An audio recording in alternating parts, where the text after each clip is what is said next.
Hi, this is Pat Moorhead with More Insights and Strategy, and we are here for another episode of an Insider video podcast. And as you know, on Insider Podcast, we have the top companies with the most influential executives out there. And I'm here to introduce, we are going to talk about Planet. I'm here with Will Marshall, Planet co-founder and CEO, and dMY Technology CEO, Niccolo Masi. How are you, gentlemen? Great, thanks. It's good to be here. Couldn't be better. I know. I mean, there's nothing I'd rather be doing than potting on a Monday right before Thanksgiving. Here we are. The cool part is that space is cool, and even cooler is data in space. And that's exactly what we're here to talk about. Everybody is talking about Planet. I've seen road shows, videos. I was on the Barclays videos. You had your investor day, and I just really appreciate the time that you're investing here today. So, Will and Niccolo, I know I introduced you, but can you tell me a little bit about kind of what you do?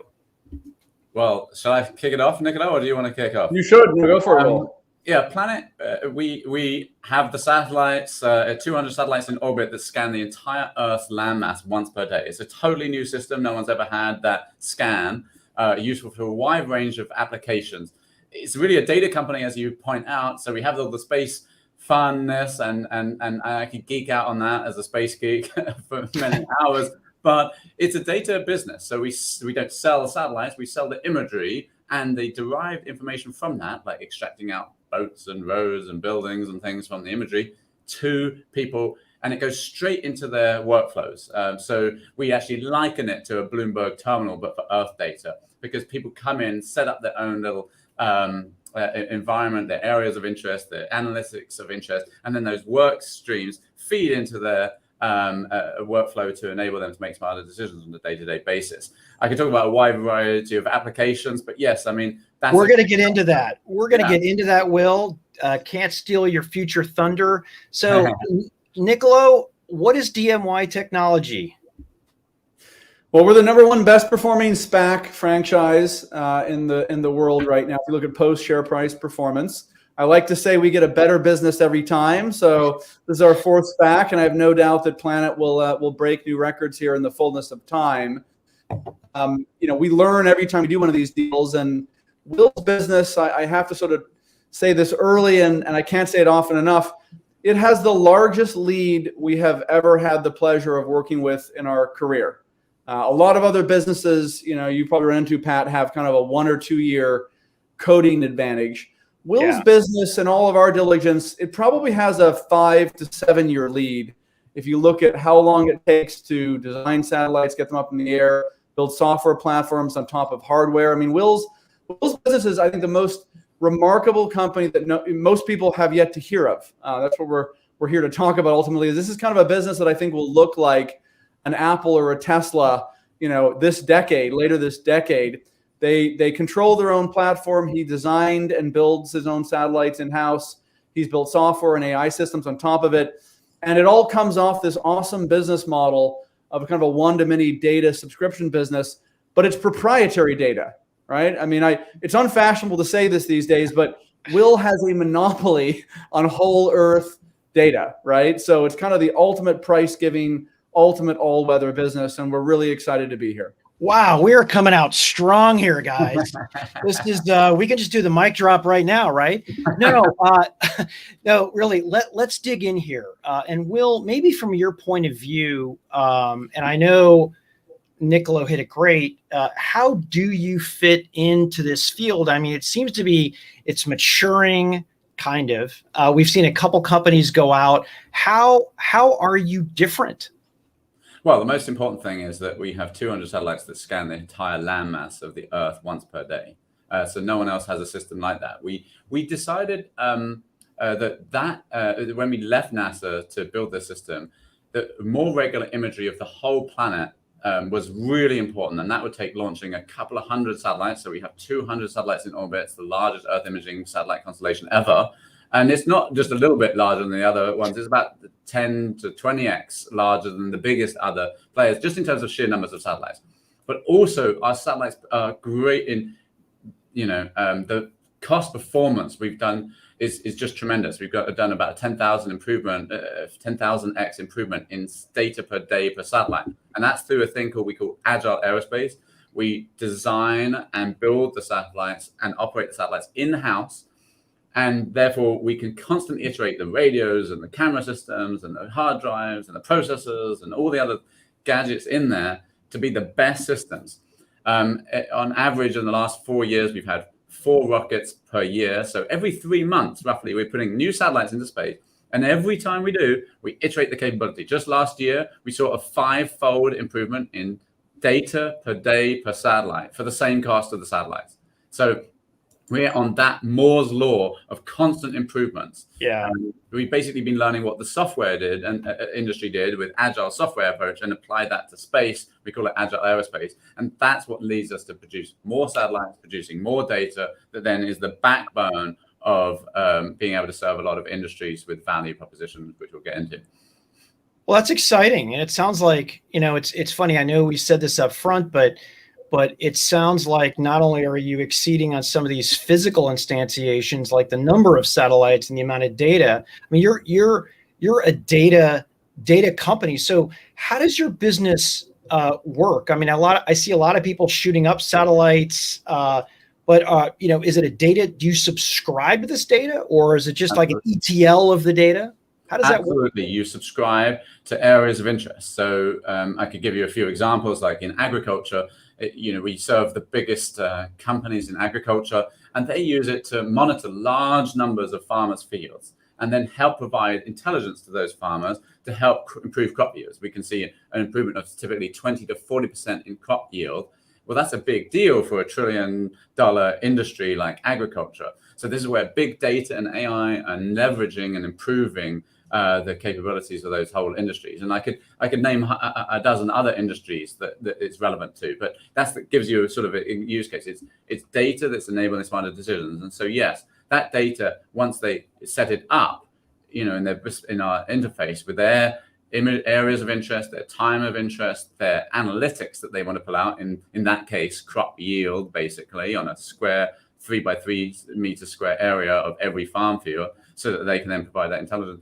They set that up, and then it just runs on a subscription basis, and we just get paid on a volumetric basis for the data. So how many areas, how many kilometers squared of imagery do we provide per day?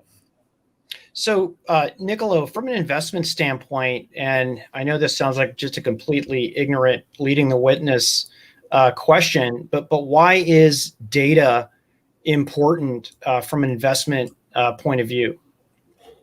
We've traditionally seen data businesses to fare the best in pretty much any kind of economy, any kind of a macroeconomic backdrop.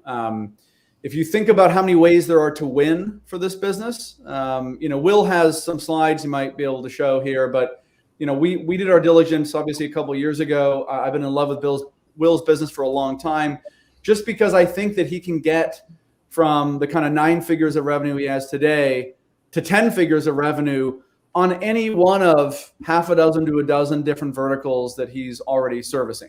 I mean, he's effectively turning whole earth data into something you can access, off a website and off your phone.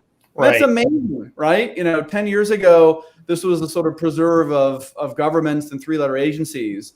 And he's effectively democratizing that, for everybody. What we love about, a business like Will's is that the raw data is valuable. The more software and kind of AI he builds on top of that, the more use cases he can serve up. And frankly, the more customers he can capture. And so it's not an understatement to say that I really believe that Planet will become a household name. I believe it will be a verb. And I think that ultimately the whole Fortune 1000 are going to be customers, and probably beyond that as well. With this one-to-many data model, he can effectively serve the same data up to even small businesses and kind of, people like yourself and Patrick. Like the Bloomberg terminals went from 6-7 figure contracts to now something that people pay for, as private investors. That will probably happen here, over the course of this decade, right? So this is a data company that ultimately, I think, if you look at the history of any value chain, space included. I'm happy to hold me to this, Patrick. In the next years, I think Planet will become the most valuable space business because all the values in the data. It's not in tourism. It's not in tourism, right? There's a lot of ways to hitch a ride into orbit, right? There's a lot of ways to do various other things people are attempting in space. Only one person has a monopoly on whole Earth data here. And by the way, we're not standing still. I mean, let's give Will some time to talk about the roadmap because it's very exciting. And I think that this is a business that's going to ultimately suck all the oxygen out of the category. It already is the 800-pound gorilla of the space.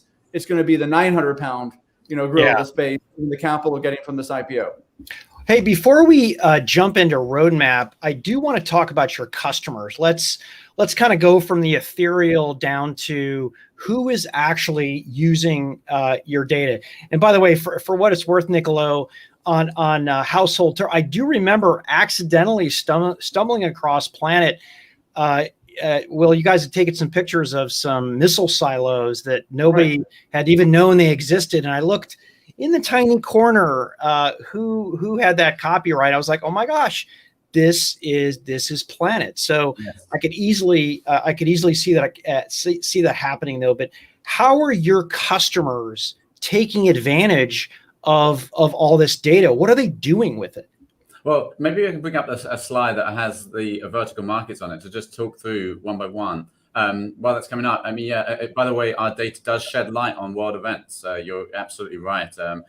Many of the images you see in the news that help explain that flooding or those new missile silos, as you mentioned, or some event in COVID times. I mean, our data was the first to see all the world's lockdown events, like the people not only on the streets in Wuhan and then spreading around the world, or the pile up of planes in airports or ships outside of ports as they couldn't do their normal business. We track those sort of things and help the world understand what's going on. But these are the 8 vertical markets we're focused on. On the left-hand 4 is where the majority of our business is today. Over 90% is in the left-hand 4. So let me just briefly talk to each one. So in agriculture, I already described that a little bit. We can actually tell because of our spectral bands crop yield effectively on a 3 by 3 meter area box of every farm. And farmers' fields represent about 25% of the land mass of the Earth. So only we can do that sort of wide scale scan. And on each 3 by 3 meter area, we're helping that farmer determine when to add fertilizer, where to add water, when to harvest. And that sort of is what enables what's called precision agriculture or digital agriculture, and enables these improvements in crop yield of 20 to 40% and decrease of fertilizer use and other resource use by similar amounts. So this is a big efficiency to a big industry. And companies that don't use it is just going to not be effective and competitive. In defense and intelligence, you already touched on a use case there. Of course, countries want to know not just the sites that they already know to look at, but if there's new and emerging threats. And so our data shed light on world events and especially help countries to see things they didn't already know. And we think that that's really important for peace and security, and especially information tends to reduce tensions during between adversaries. And then as civil government, our data is useful for disaster management. So we've been recently helping some of the states in Germany with the flooding that happened there. That was the biggest floods in 60 years. We helped some of the counties in California here, like with the wildfires. So we help with those first responders to those events, like which bridge is working, which bridge is out, where is the flooding extent, and also help them do preventative work. So with California, we're helping them determine where to add resources like fire lanes and other things that would prevent future fires. We also work with counties and civil government on permit enforcement. So they often look at our data. Have people built in the place wherever people have built, we can automatically detect buildings. Have they got planning permission for those buildings? Right. So think of it like a speed camera, but for permit enforcement. And then in mapping, that's companies like Google that use our data to improve the maps that you see online. Google does something really sophisticated. Every time they find something going out of date on a map, they then task our high resolution satellite to take a picture. They automatically extract out the image from the image, the new train station or the new road or whatever it is, and then update the map you see online. So, and they do this automated tens of thousands of times a year to keep the maps that you see online up to date. The ones on the right-hand side are vertical markets that we put there, not so much because they're big markets today, but because we think they're big in the future. We do have clients there. You can see some of the logos in front of you, but let me just take finance, for example. We think our data has a lot of value in alpha in commodities. So the same reason we can help agriculture companies, of course, it means we can tell the crop yield from all the soy fields or all the wheat fields across the whole world on a daily basis. Well, that's pretty interesting to a hedge fund manager. In fact, our pipe roadshow, several of the pipe investors brought along their commodities trading desk because they're like, geez, on the second meeting to say, like, that data is going to be super valuable for us. But hedge funds don't want pretty pictures. They want series calibrated data. We have some analytics already. As I said, we have ships and roads and buildings and crop yield, but we don't have all the things for some of these clients. So it's going to take time. So really what Planet, as we go public here and we get a bunch of capital, it's for sales and marketing for the left-hand side, because all of the revenue, over 100 million last year, was based on 21 reps last year. And we need lots more. As Mark Benioff said, we should have 100 now. And on the right-hand side, it's software to go up the stack to enable all those other vertical markets that can, in principle, get value from the data, but you need to refine the data a bit more before it can really serve them. So that's the quick story. You know, as I hear you talking through that, I couldn't help but to think about when the internet first kicked off, or when 3G came to the table, and everybody was wondering, oh my gosh, what are we going to do with all this stuff? You know, and kind of the Debbie Downers or the glass half empty people would be like, a lot of money going into something that makes no sense. And then the visionaries of the world actually made something, they did something with it. And I think, you know, if nothing short, I can be dramatic, but, you know, kind of an iPhone moment.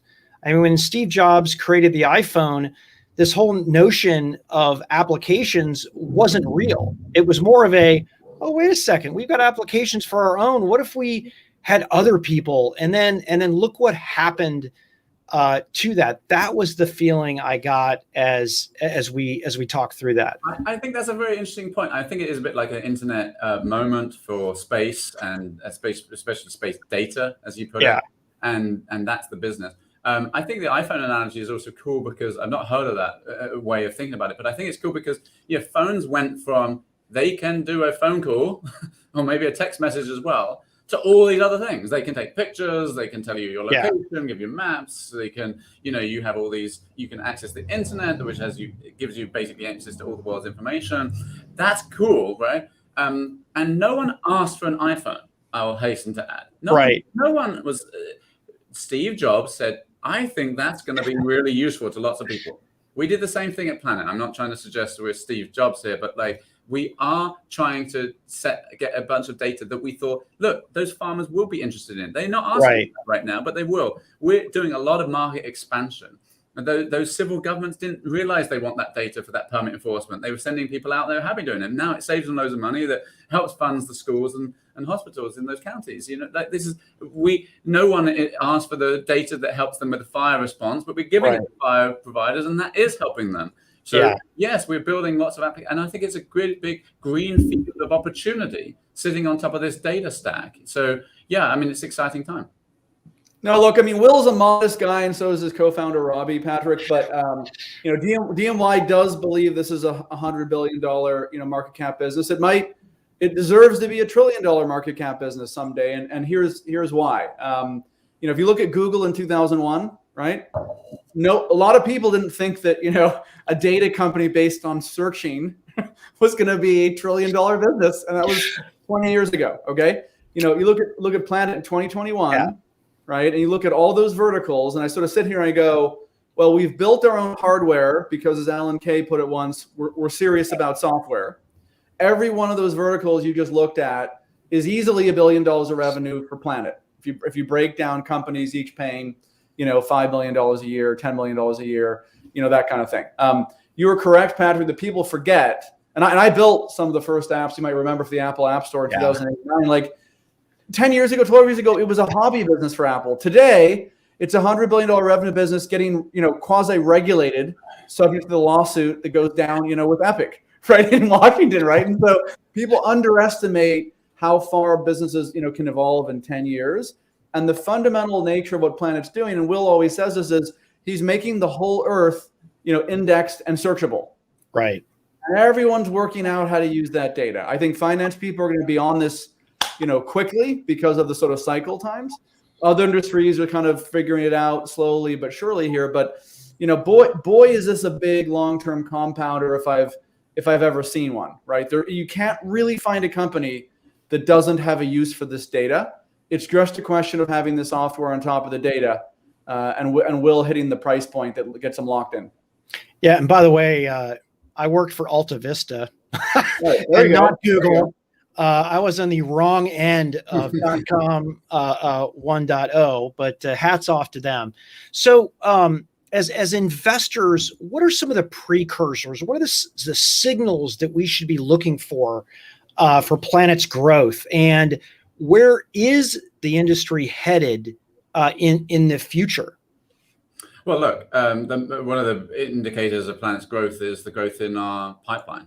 So we mentioned, and the analysts say that it grew 45% year on year. That's where we're going to see. I mean, we've got, and this is just qualified pipeline that we think very carefully about it. Another is how many ramped sales reps do we have? So I mentioned 21 gave us the 113 million of revenue last year.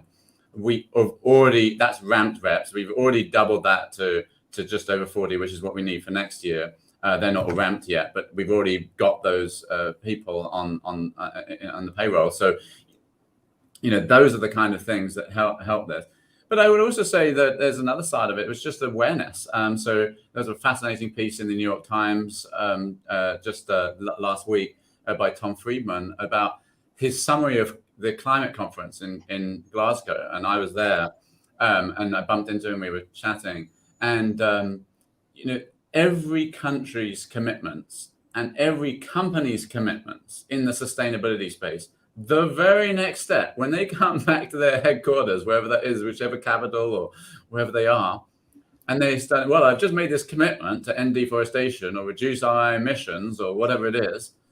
Now, how do I get there? Right. And a lot of them don't have plans, so it's not completely crazy to talk like this. The next step, the very first step, is measurement. How am I doing, and where am I on track to where I want to go? Whether that's emissions, companies doing their ESG targets, and this isn't a minor affair, right? The EU is putting €1 trillion to its Green Deal. It's 25% of its budget. Right, that is all to transition agriculture in those territories to be sustainable agriculture, fisheries to be sustainable fisheries, protecting and stopping illegal deforestation, and all these things, regulating emissions. Well, again, they need to track all that stuff. Where's the carbon? Where are the trees? Where's the water? Where's the pollutants? And what do you need for that? Satellites are the best way of getting a baseline on all of that tech, or on natural capital. My co-founder likes to talk about how we need to move to a true cost economic system. The value of nature has been previously presumed to be free. You cut down a tree, you don't have to pay anyone for the tree, right? You just go and sell it. Well, it turns out that had a lot of value and we were just ignoring that value. Now we need to take it into account. And what does that mean? That means tracking natural capital so that we can take it into account in our economic system. That's the evolution. That's the reshaping of the economic system that we have to do. It's not just a nice to have. We have to do. Otherwise, we're going to all die. It's a kind of imperative situation. And so, as we get as companies and countries get more serious about their sustainability goals, Planet's data only gets more relevant. So, Niccolo, I've heard you talk about moats that companies have, and I'm curious from your point of view, and I think investors should think through this. What are some of the moats that you've seen that Planet has? Like, why can't X company, right, who's shot up some satellites, take some pictures and just take pictures of the Earth on a daily basis. Yeah, I mean, look, I'm gonna chime in and then let Will also, give us sort of 2 cents. I mean, in general, Planet is a business that is so far ahead of competitors, we take it for granted, right? And this is one of the things I'd like to dispel on this session with you, Patrick, is how hard this stuff is. And look, I'm a physicist originally. I didn't do my doctorate as Will did, but just the hardware of this is, I think, a 5 to 7 year. If you have unlimited amounts of cash, it will still take you 5 to 7 years to get the mines required. I mean, Will builds and designs and assembles his own satellites in-house. That gives him faster turnaround times from sort of piece of paper to orbit. It also gives him better margins. It gives him more powerful devices. So he's like that Apple business on the hardware side. On the software side, they're also building the proprietary stack that Apple software business is a Fortune, I think it's a Fortune 50 business on its own right, if not a Fortune 10 business, almost, right? Sure. Planet's got all that same opportunity here. And it takes a lot of time to be able to do this even with one satellite. All the rest of the competitors, Will always says they're PowerPoint satellites. I mean, almost everybody else, their use case, their proof point is our website. Like Will has done it. So people say it must be possible. It's really hard. Hardware's hard, as you know, Patrick, right? We've conquered that. We're not resting on our laurels here. Will has a new fleet of satellites coming out, track methane emissions. We should talk a bit about that. But, when I look at all the barriers to entry here, this is a real 9-figure business. Every one of those verticals that we sort of showed a few seconds ago, I think is a 10-figure business, and a 10-figure biggest, business this decade. Yeah. There's a lot of energy around sustainability, as you've heard, but the beauty of being the raw data provider, as well as the value-added software provider, is you get to win no matter how this plays out, right? So Google uses the data for maps. Pokemon, there's a whole gaming business that uses maps. The metaverse uses maps. That's not even a vertical on that page, right? But there's an almost endless number of use cases when you have proprietary data and an endless lead here. And by the way, I just want to point out, this whole business, you see 9 figures of revenue, it's been processed pretty much off of inbound leads. Mark Benioff's an investor in the pipe, right? Coke, CPPIB, BlackRock, they're all investors for slightly different reasons, right? Coke is a obviously capitalistic commodities trade business. BlackRock believes in ESG. Mark Benioff, is an enterprise king, and he's a friend of Will's, personally. And he sees I think this is his biggest personal investment ever to date. And you stand back and you go, well, why? Well, because he knows if you add 100 sales reps, the payback period is like 6 months, right? And so all the hard work of sinking money, time, and engineering brain power and PhDs into this has happened. We keep doing it. But what I love with this IPO, Patrick, and we look for this at dMY, is extremely high ROIC investments are going to happen with the next few $100 million. I mean, 6-month payback periods, not 6-quarter or 6-year payback periods, are about to happen to this company in the next few months. Yeah, and if I can just add, Patrick, I mean, it is, people say, well, it's getting easier and easier to put satellites in space. Kind of, sort of. It's really bloody hard, to be quite honest. We have to design all the different components of the satellites. There's 12 different components. We've got our own radio design, our own camera design, our own power system design. All those systems have to work together in the satellite. It's a bit like designing an iPhone, except we have a few extra subsystems that they don't have to have in an iPhone, like your own power source and your navigation system and a few other things that are kind of complicated too. And we have to have ground stations all around the world. We have the mission control systems, and then we build the data on top of that. It is it's really complicated to build all of that. But then once you have it, of course, the data is a one-to-many thing. Yeah. So, there's I like to think of it as there's a big moat to go and build up a system like that. And in any case, once you get there, there is this one-to-many business. By the way, it is also true that people talk about there's lots of other people putting up satellites, kind of, sort of, again. Right? So the last time I counted, half the satellites in space were 2 companies, Planet and SpaceX. So there's a few people with a couple of satellites, not many people with a fleet of satellites. And there's a big difference between launching a fleet of satellites. Again, a fleet of satellites on PowerPoint is very easy, and a fleet of satellites actually in space working is really, really hard. So yeah, some of these things need to be taken with. I think it's amazing that the space industry is opening up in a way, but it is not for the faint of heart. I mean, this is not, Planet is not going to be replicated by two kids dropping out of Stanford and starting. No, it's much more complicated than that. Yeah, I'm thinking about getting an Estes rocket kit and putting a Nikon camera up there, see what I can do. No, I may actually steal that phrase from you, PowerPoint satellite, and of course give you no credit for it whatsoever. But hey, Will, I'm going to put you on the spot here. This came up before. Is there anything you can talk about on your roadmap? I think you may have talked a little bit about that in the investor presentation last week. Yeah. I can tell you about a few things. So we just actually had our user conference, and we announced a few cool developments there. Firstly, we announced a new fleet of satellites. This is a fleet of satellites that is a hyperspectral satellite. So this is lots of color bands, like humans see in RGB. These satellites will see in 400 colors and across a wider range of wavelengths than the human eye can see. And these will allow us to tell and detect point source methane and CO2 emissions. So we can already tell rough status of coal power plants and everything around the world. And of course, countries are really interested in that data. Like, are the coal power plants decommissioning on schedule and so on? But this gets it to the next level of fidelity. Where are the sources? How much methane is coming out where? Where's the leak in that gas pipeline? Where's that waste dump that's extra facilitating the extra methane? So it could detect methane and point source CO2 emissions around the whole planet on a regular basis. So we were launching a fleet of satellites to do that. We also announced a product called Fusion SAR, which is where we are adding synthetic aperture radar data to our data set. So we've often found that 1 + 1 = 3 in data combinations. You combine two data sets, and it's more than the value of the sum of the parts, because there's value at the intersection of the value of those two pieces. So we're adding SAR to already successful product that we have called Planet Fusion to add even more value to that. So that was another announcement.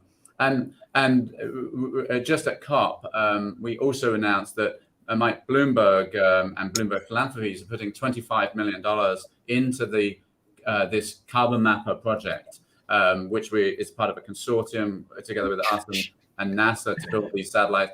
And that brings us to $125 million of funding for that project to get it going, to get all the satellites up there. And we're really pleased to be part of that consortium to be doing those missions. And that's not just a public good thing, right? We will sell that data, of course, to the regulators, and the California Air Resources Board, which is a pioneering environment regulator in the world, is part of that consortium.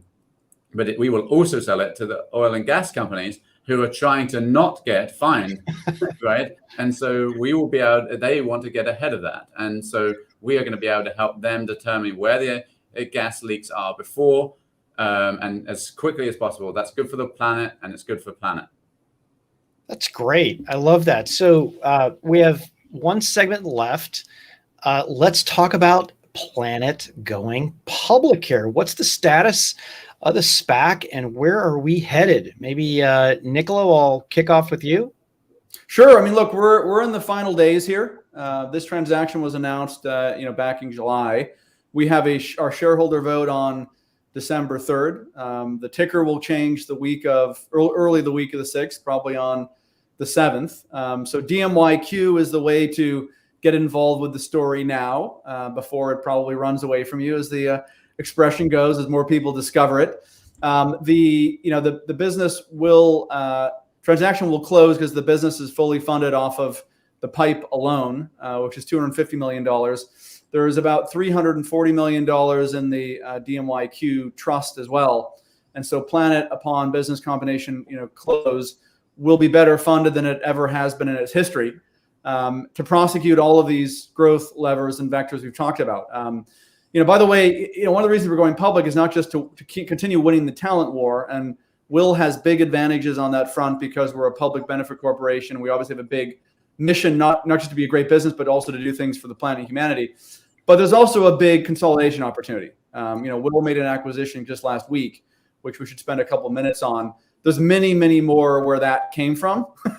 And being public and having the capital and also the public paper means we have that growth vector to accelerate with as well. That's excellent. Will, how about from your point of view? Comments? Well, look, generally, I would say the Planet is ready to go public. We have retired the risk on the satellite fleet. It's working. We've found product to market fit, and we've got a scale business over 100 million in revenue last year. So it's prime time to go public. And what we're feeling is the world needs Planet. We have just felt this, especially going to things like the climate conference. Again, like this is really the world needs our data now. And everyone's going, wait, we need daily satellite imagery. Well, we spent 10 years building all of that, so it's ready to go. It's prime time for the world. So the timing is excellent, we think, to go public. We're really excited to be doing that with dMY here at dMY Technologies, who really understood us as a data business, not just the space piece. The space piece is cool and it's exciting, but we're a data business, and that's a really cool business. And it has huge relevance to what the market needs, which is especially to help us with sustainability. And that's not just a sideshow. It's a really core aspect of why we're doing this. So no, I'm really excited. I think that it's great that not just qualified investors now will get to invest in Planet, retail investors and the like, because I think people will see the value of us and the relevance of it to the sustainability transition.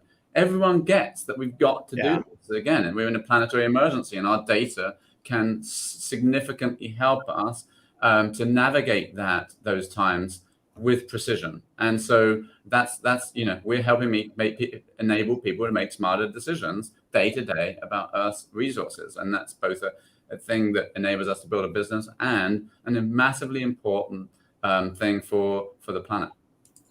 So I love that. Good for the planet, good for business, good for business, good for the planet.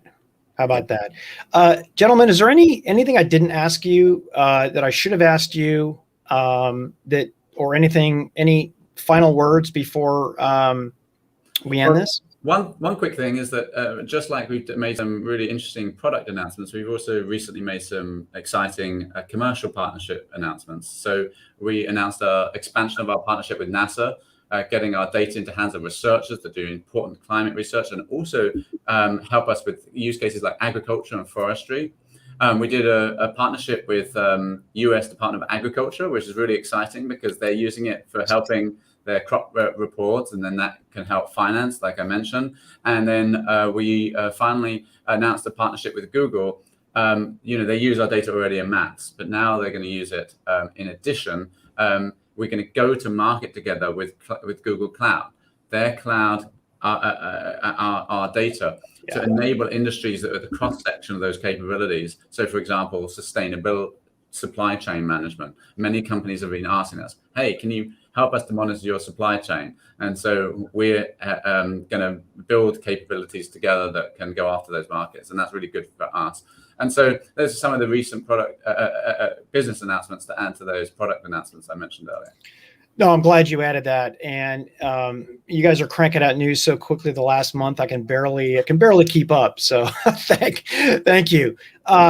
Anything, Niccolo, you wanted to add? Any final comments before we wrap up? I think we're just getting started here, right? I mean, those of you who are listening, I think you're in on the ground floor of, I think the next Google, Apple, Tesla type business in the next decade. Data is sort of a cornerstone of every business today, from all sectors, 3-letter agencies through to the Googles of the world themselves. And sustainability is a big business. I mean, one of the things that I always notice when I read the newspaper, Patrick, is someone launches a new carbon sequestration plant, it's oversubscribed and sold out by a factor of 6. Before they even get going, right? And the beautiful thing about Will's business is it can't sell out because it's a data business. He can sell and resell, right? And so he's not ever capacity limited, right? And so I loved when I looked through those verticals. I always love the fact that the good guys want to track, leaks and methane emissions to be better. The regulators want to catch people, right? And then there's obviously people that want that information, want to be able to trade off of it and keep track of where oil tankers are getting bogged down and what's going on roads and logistics companies. And so everybody has a reason to be a customer. Everyone will be a customer. And you're going to see that this is a phenomenal business for any one of those verticals, let alone when you have effectively 10 verticals. And you're spot on, Patrick. I mean, people never know where a fundamental data and software company like this is going to be, down the road. They don't know all the use cases. I mean, Pokemon Go is a big business, right? The metaverse will be a big business. It's not even a vertical on that page, but I can assure all of us, if Facebook and Roblox, everyone puts energy into that, Planet's going to be benefiting from that, because we're kind of the railroad for, I think, the next 20 years of digital transformation and growth. And can I just add a quick thing, Patrick, that sure, just riff off that, the economists quip that data is the new oil.